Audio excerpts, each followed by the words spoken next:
Hi there. It's been almost 18 months since I've posted a video on YouTube about my double spinal fusion surgery, so I thought I would give everybody an update. I think it's actually kind of important to bookend my whole experience getting my back fused. Just to summarize the procedure, I had had spinal instability, and it was episodic in terms of not always being constant pain, but I would have my back slip out.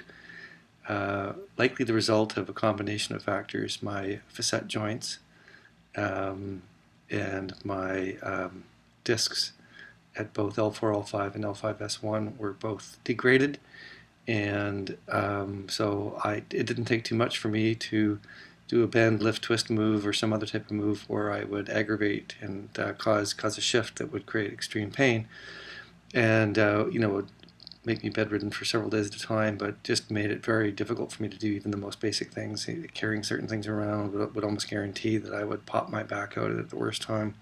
And I had lots of residual pain sitting for any extended period of time, so long flights, especially in economy class, would just be out of the question. So I eventually had the surgery done, and I posted the first videos covering my experience pre and post surgery up to the 6-month point. So I had said, boy, I'm 100% or I'm pretty close to it at the 6 months, and that's probably in retrospect not an accurate statement.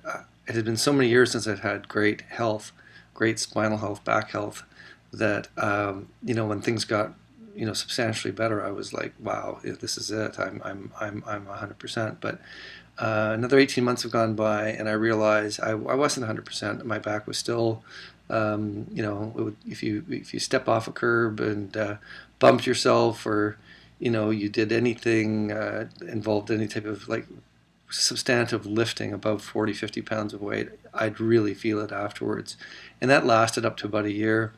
And just the residual pain, residual things that I just ignored because I thought it was inconsequential. Now, 2 years later, I'm truly 100% pain-free, and I've been doing a lot of things in the last year that would be considered to be, only a very healthy back person would do it. So, for instance, I'm doing a car project, this 1983 Rabbit GTI. That's the car I dated and eventually married my wife and went on my honeymoon in this car back in the early 80s. And so after all these different crazy car projects over the years, I've gone back to simplicity. I've gone back to my first new car, and I'm rebuilding it. And it involves a lot of physical exertion, and I'm having to stand and sit and lean over and do all kinds of weird posturing things, as well as fairly heavy lifting. Like, just even last week I was picking up a 140-pound object and having to move it around and lift it up from the ground up to tabletop height. And I'm careful the way I do it, but I still I'm picking up fairly heavy things and moving heavy things around, and my back's been completely fine. So the only time I get aggravated, occasionally if I do something where I really push myself, my back will sort of have some residual soreness for the next day. I have to be a little bit careful because my L1, L2 is, or maybe it's L2, L3. I have another disc that's bulging, so I have to just be mindful that I'm transferring forces up to the healthy spinal discs, and I may end up wrecking good ones. There are ones that are marginal, so I'm not out there trying to test myself too much. But bottom line is, I did end up improving from the 6-month point to at least the 18-month point, perhaps for the last 6 months, between 18 months and 2 years, where I'm just past that point now. I'm probably static now. I probably won't improve any further.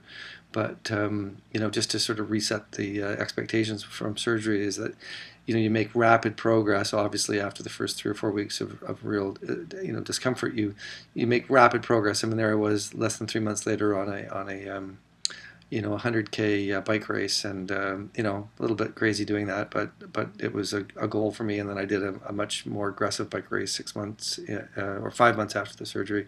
So it's possible to get your life back together fairly quickly, but your spine's going to be sensitive for a while, and I think that the honest answer is my spine stayed sensitive to varying degrees, well past the 1 year point.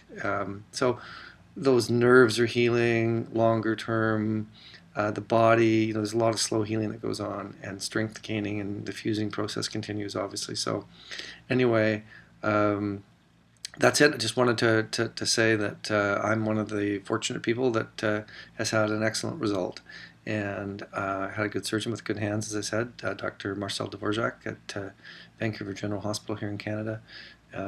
World-renowned guy, and did a fantastic job. And hopefully, the minimally invasive surgery, technique can be utilized more and more often with more and more people, with different budgets and different access to different healthcare providers. But I encourage people to listen to their doctors, maybe not listen so much to the internet. People that people do have difficult conditions.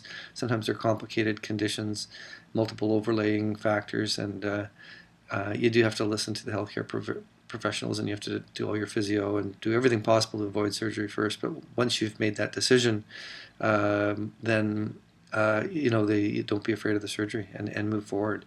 And if you're fortunate, which hopefully you'll end up in my position, and you'll be super, super happy with your life the way I think I've got my life back, and I'm very blessed. And that's all I can say. So best of luck to everybody.